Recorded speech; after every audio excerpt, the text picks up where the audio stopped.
የሰው ልጅ ታሪክ መዝገብ ሊዘጋ ተቃርቧል። የዓለም ሰዓት እጆቿ ወደ እኩለ ሌሊት ተቃርበው ምድር በታሪኳ አይታው የማታውቀው የታላቅ ጥፋት አፋፍ ላይ ቆማለች። የ2025 ማብቂያ ቀናት ለሰላም ተስፋ ሳይሆን ለታላቁ ፍንዳታ መረጋገጫ እየሆኑ ነው። በሞስኮ እምብርት በሩሲያ የስልጣን ምልክት በሆነውና እጅግ ጥብቅ ጥበቃ በሚደረግለት የክሬምሊን ግቢ ውስጥ በፕሬዝዳንቱ መኖሪያ ላይ የታየው የእሳታማ ብልጭታ ዓለምን በመብረቅ ፍጥነት አንቀጥቅጧል።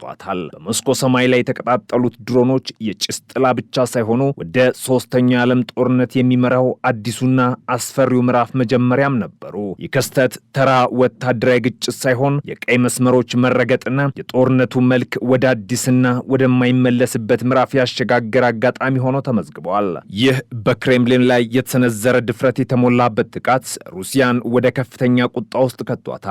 ሁኔታው እንደ ሽብር ድርጊት ተቆጥሮ በኪየቭ ላይ ከባድ የአጸፋ እርምጃ እንደሚወሰድ ተደንግጓል። ይሁን እንጂ ከኪየቭ በኩል የሚሰማው ድምፅ ፍጹም የተለየ ነው። የዩክሬን መንግስት በጥቃቱ ላይ ምንም አይነት ተሳትፎ እንደሌለው በይፋ ቢገልጽም የሞስኮ ባለስልጣናት ግን ይህ በፕሬዝዳንታችን ሕይወት ላይ የታለመ ቀጥተኛ ጥቃት ነው በሚለው አቋማቸው ጸንተዋል። ለዩክሬን ይህ ምናልባትም ሩሲያ በዩክሬን ከተሞች ላይ የምታደርሰውን የቦምብ ናዳ ለማጽደቅ የፈጠረችው ሰበብ ሊሆን እንደሚችል ቢገለጽም የጥቃቱ ዜና ግን በዓለም አቀፉ ፖለቲካ ላይ ትልቅ ርዕደ መሬት ፈጥሯል። የጥቃቱ ዜና ዋሽንግተን ዲሲ ሲደርስ የፖለቲካው አየር ይበልጥ በረደ።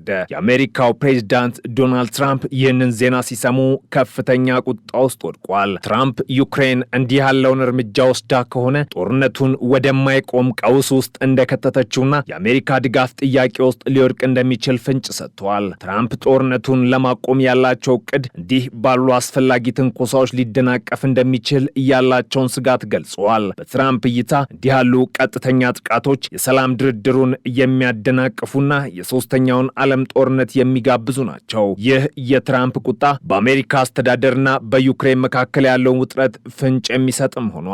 በሞስኮ ያለው የባሩድ ሽታ ሳይጠፋ በመካከለኛው ምስራቅ ሌላው የታሪክ መክሰፍት እየተቀሰቀሰ ነው። የኢራኑ ፕሬዝዳንት በእስራኤል በአሜሪካና በአውሮፓ ላይ ጠቅላላ ጦርነት አውጇል። ኢራን ከእንግዲህ በውክልና ኃይሎች መደበቅን አቁማለች። ፕሬዝዳንቱ በንግግራችን እኛ ሰላምን ብንፈልግም እናንተ ግን ጦርነትን መረጣችሁ፣ አሁን ጦርነቱ ወደ ቤታችሁ ይመጣል ሲሉ የአውሮፓና የአሜሪካ ዋና ከተሞች በቀጥታ የኢራን ሚሳኤሎች ኢላማ መሆናቸውን አብስረዋል። ይህ አዋጅ በቴልአቪቭ ምሽጎች ውስጥ ብቻ ሳይሆን በለንደንና በፓሪስ ጎዳናዎች ላይ ጭምር የሞት ጥላ ጥሏል። የ2025 ዓ.ም የመካከለኛው ምስራቅ ታሪክ በደም የተጻፈ ነው። እስራኤል በተለያዩ ሀገራት ላይ ያደረሰችው ጥቃቶች ብዛትና ስፋት መላውን ቀጠና ወደ ቀይ ቀለም ቀይሮታል። ሊባኖስ፣ ሶሪያ፣ የመን፣ ኢራቅና አሁን ደግሞ በቀጥታ ወደ ኢራን አቅጣጫ የተኮሱት ቦምቦች ሰላም የራቀው የመካከለኛው ምስራቅ ሰማይ በድሮኖችና በሚሳኤሎች እንዲታፈን አድርገውታል።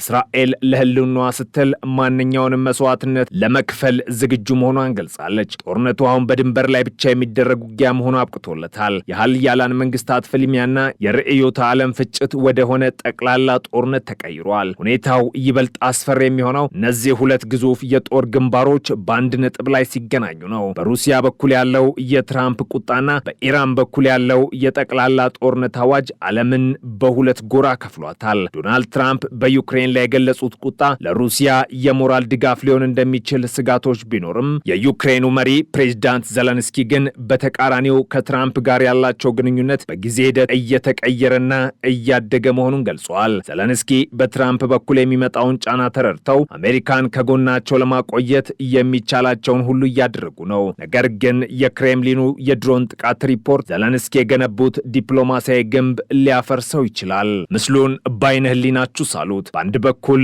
በረዶ የሸፈናት ሞስኮ በድሮን ፍንዳታ ስትናወጥ፣ በሌላ በኩል ደግሞ የመካከለኛው ምስራቅ በረሃዎች በኢራን ባላስቲክ ሚሳይሎች ብርሃን ደምቀዋል። ይህ በሰው ልጅ ታሪክ ውስጥ ታይቶ የማይታወቅ የጥፋት ሰንሰለት ነው። ጠቅላላ ጦርነት ሲባል ስለ ተራ ወታደራዊ ግጭት ብቻ አይደለም።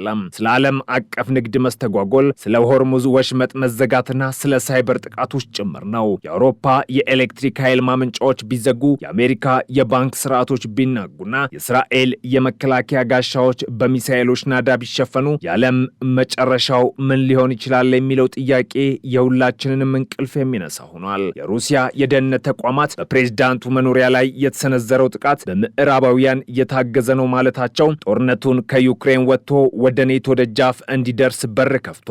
ሩሲያ ውሳኔው የተላለፈው በዋሽንግተን ነው በሚል እምነት ላይ ቆማለች። ይህ ደግሞ ሩሲያ በአሜሪካ ላይ ቀጥተኛ እርምጃ እንድትወስድ ሰበብ ሊሆናት ይችላል። በተመሳሳይ ኢራን በአሜሪካ ላይ ጦርነት ማወጇ የሩሲያን የኢራን ወታደራዊ ትብብር ወደ አዲስና አስፈሪ ደረጃ መሸጋገሩን ያሳያል። እነዚህ ሁለት ኃይሎች ተባብረው በምዕራባውያን ላይ ቢነሱ ዓለም የምትገባበት አዘቅት ጥልቅ ይሆናል። በ2025 ብቻ እስራኤል በአንድ ጊዜ በ7 ግንባሮች ላይ እየተዋጋች ትገኛለች። ከጋዛ እስከ ቤሩት፣ ከደማስቆ እስከ ሰነአ ያለው ምድር በእስራኤል የጦር አውሮፕላኖች ክንፍ ስር ወድቋል። የስልታዊ ጥቃት የኢራንን ደጋፊዎች ለማዳከም እየታለመ ቢሆንም ውጤቱ ግን የኢራንን ቁጣ ቀስቅሶ ወደ ጠቅላላ ጦርነት መርቷል። እስራኤል ከእንግዲህ ወደ ኋላ የምትልበት ምክንያት የላትም። የኢራን የኒውክለር ተቋማት ኢላማ ውስጥ መግባታቸው ደግሞ ሁኔታውን ወደ ኒውክለር ጦርነት አፋፍ አድርሶታል። በዚህ መሃል የዶናልድ ትራምፕ ሚና እጅግ ወሳኝና አሻሚ ሆኗል። ትራምፕ በዩክሬን ድርጊት በጣም መቆጣታቸው ዩክሬን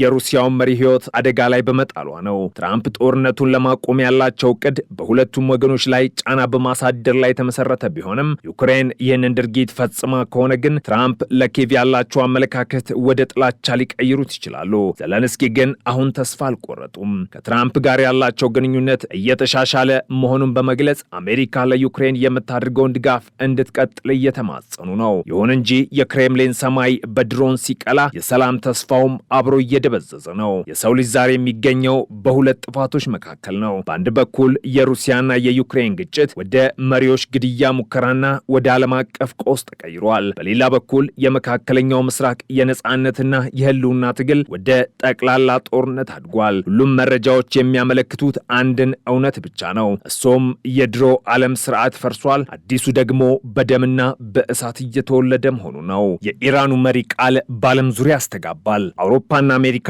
ከእንግዲህ ሰላም አያገኙም የሚለው ዛቻ ለዘመናት በምቾት የኖሩትን ምዕራባውያንን ወደ ፍርሃት ቀጠና ውስጥ ከቷል። የነዳጁ ዋጋ በሰከንዶች ውስጥ መናር ጀምሯል። የዓለም የአክሲዮን ማህበራት ተዘግቷል። ይህ የጠቅላላ ጦርነት የመጀመሪያው ምዕራፍ ነው። ጦርነቱ በጦር ሜዳ ብቻ ሳይሆን በእያንዳንዱ ሰው ቤት ውስጥ በኑሮ ውድነትና በስጋት መልክ ገብቷል። እስራኤልም ቢሆን በ7 ግንባሮች የምታካሄደውን ጥቃት አጠናክራ ቀጥላለች። በየቀኑ አዳዲስ የጥፋት ዜናዎች ይሰማሉ።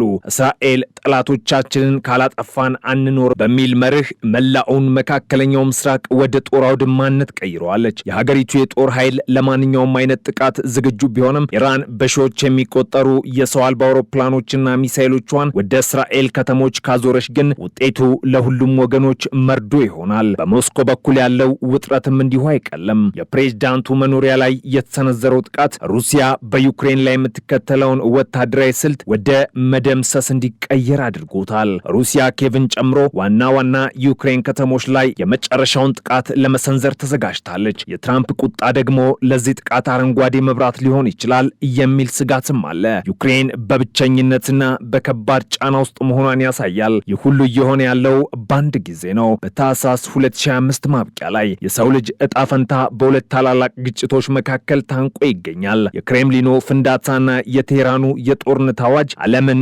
ወደማይታወቅ አዘቅት እየመሯት ነው። ሰላም አሁን እንደ ተረት የምትሰማ ቃል ሆናለች። የጦርነት ነጋሪት ግን በየአቅጣጫው ይጎሰማል። የ2025ቱ የጥፋት ካርታ ሲሳል በደምና በእሳት እየተሞላ ነው። ጠቅላላ ጦርነት ሲባል ምናልባትም የመጨረሻውን የሰው ልጅ ስልጣኔ ፍጻሜ እያበሰረ ይሆናል። እስራኤልም ሁለገብ ጥቃት ስትል የቀጠናውን ካርታ ዳግም ለመሳል እየሞከረች ነው። አሜሪካ በትራምፕ ቁጣና በነባሩ አስተዳደር መሃል ስትዋልል፣ ሩሲያ ደግሞ በቆሰለ አንበሳ ስሜት አጸፋውን ለመመለስ እያደባች ነው። ይህ ታሪክ ገና አላበቃም። ይልቁንም እጅግ አስፈሪውና ደም አፋሳሹ ምዕራፍ አሁን ተጀምሯል። ጦርነት አሸናፊ የለውም። ያለው የተሸናፊዎች ብዛትና የጥፋቱ ስፋት ብቻ ነው። የ2025 የመካከለኛው ምስራቅና የዩክሬኑ ፍንዳታ በታሪክ ውስጥ እንደ ትልቅ ጠባሳ ሆኖ ይቀመጣል። ዓለም ዛሬ የምትገኘው በታላቁ ማዕበል ዋዜማ ላይ ነው። ተዘጋጁ፣ ምክንያቱም ነገ ሌላ ቀን ሳይሆን ሌላ የጦርነትና የጥፋት ምዕራፍ ሊሆን ይችላል።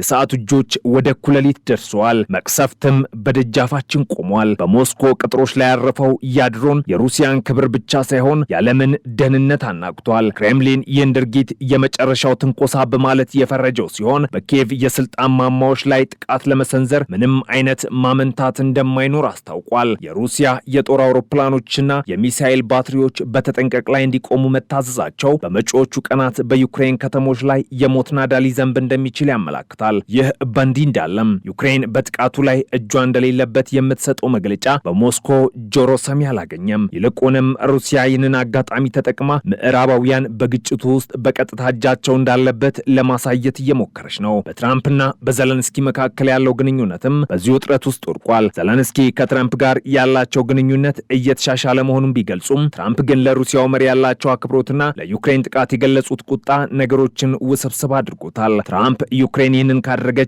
ዋጋ ትከፍላለች የሚል አይነት ስሜት ማንጸባረቃቸው ለሩሲያ የሞራል ድጋፍ ሆኖ ሊወሰድ እንደሚችል ስጋቶች አሉ። ትራምፕ ጦርነቱን ለማቆም ያላቸው ዕቅድ በሁለቱም ወገኖች ላይ ጫና ማሳደርን የሚጠይቅ ቢሆንም ዩክሬን በፑቲን ላይ ጥቃት ሰንዝራለች የሚለው ሪፖርት ግን ትራምፕ ለዩክሬን ያላቸውን አመለካከት ወደ አሉታዊነት ሊቀይረው ይችላል። በመካከለኛው ምስራቅ ግንባር ደግሞ የኢራን ጠቅላላ ጦርነት አዋጅ ተግባራዊ መሆን ጀምሯል። የኢራን ድሮኖችና ሚሳኤሎች በተጠንቀቅ ላይ መሆናቸውንና ማንኛውንም ትዕዛዝ ሲሰጥ ወደ እስራኤልና ወደ አሜሪካ የጦር ሰፈሮች እንደሚተኩሱ ተገልጿል።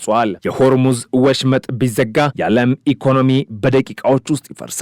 ነዳጅ እንደ ወርቅ ውድ ይሆናል። ፋብሪካዎች ይቆማሉ። የትራንስፖርት መስመሮች ይዘጋሉ። ይህ ነው ጠቅላላ ጦርነት ማለት። የጦር ሜዳው በበረሃዎች ላይ ብቻ ሳይሆን በእያንዳንዱ ሰው ኩሽናና ኪስ ውስጥ ጭምር የሚሰማ ጦርነት። እስራኤል በበኩሏ በሰሜንና በደቡብ ግንባር የምታካሄደውን ጥቃት አጠናቅራለች። የሊባኖስና የሶሪያ ከተሞች በእስራኤል ቦምቦች እየተናወጡ ነው። እስራኤል ጠላቶቻችንን እስከ መጨረሻው እናጠፋለን ስትል፣ ኢራን ደግሞ የእስራኤል መንግስት ከካርታው ላይ እናጠፋለን ትላለች። በዚህ መሃል ያለው የሰው ልጅ ህይወት ግን የት ይሆን? ይህ ጦርነት የሁለት ሀገራት ብቻ አይደለም። ይህ የሐሳቦች የርዕዮተ ዓለማትና የሀያላን መንግስታት ፍልሚያ ነው። አሜሪካ የአውሮፕላን ተሸካሚ መርከቦቿን ወደ ሜዲትራኒያን ስታስጠጋ፣ ሩሲያና ቻይና ከበስተጀርባ ሆነው የቼዝ ጨዋታቸውን እያካሄዱ ነው። አውሮፓ እስካሁን ድረስ የዲፕሎማሲ መንገድን ብትመርጥም የኢራን ጠቅላላ ጦርነት አዋጅ አህጉሪቱን በቀጥታ የጥቃት ኢላማ ውስጥ ከቷታል። የፓሪስና የበርሊን ሰማዮች በኢራን ሚሳኤሎች ሊሸፈኑ ይችላሉ የሚለው ስጋት የአውሮፓ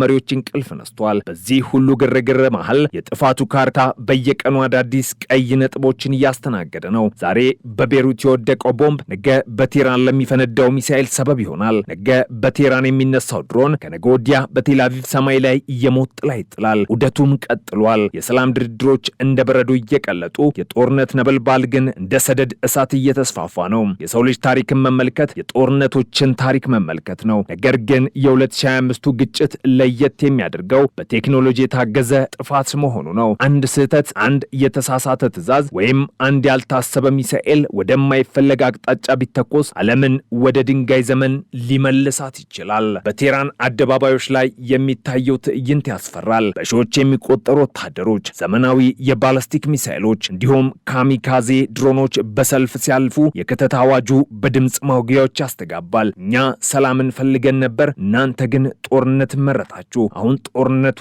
ወደ ቤታችሁ ይመጣል የሚለው ዛቻ ለዋሽንግተንና ለብራስልስ የተላከ ግልጽ ማስጠንቀቂያ። አሜሪካ በመካከለኛው ምስራቅ ያሏት የጦር ሰፈሮች፣ አውሮፓ የምትመካበት የጸጥታ መዋቅርና እስራኤል የምትኩራራበት የብረት ጉልላት አሁን ለከባድ ፈተና ተጋልጠዋል። በሞስኮ በኩል ፑቲን ባወጡት አዲስ ትዕዛዝ መሰረት የሩሲያ የኒውክሌር ኃይሎች በተጠንቀቅ ላይ እንዲቆሙ ተደርጓል። ይህ እርምጃ የተወሰደው በክሬምሊን ላይ የተሰነዘረው ጥቃትን ተከትሎ ሲሆን ሩሲያ ሉዓላዊነቷን አደጋ ላይ ከወደቀ ማንኛውንም አይነት መሳሪያ ከመጠቀም ወደ ኋላ እንደማትል ገልጻለች። ይህ ደግሞ የዓለምን የጸጥታ ሁኔታ ወደ መጨረሻው አደገኛ ደረጃ አድርሶታል።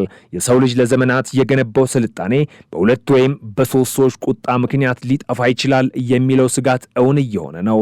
ዓለም ትንፋሿን ውጣ እየጠበቀች ነው። የጥፋቱ ደመና ከምስራቅ ወደ ደቡብ የጥፋቱ ደመና ከምስራቅ ወደ ምዕራብ እየተንቀሳቀሰ ነው። በቴህራን በቴልአቪቭና በዋሽንግተን የሚወሰኑት ውሳኔዎች የሁላችንንም እጣ ፈንታ ይወስናሉ። ጦርነቱ ተጀምሯል ወይስ ሊጀመር ነው የሚለው ጥያቄ ትርጉም የለውም። ምክንያቱም የጥላቻና የጥፋት ዘሩ ቀድሞውኑ ተዘርቷል።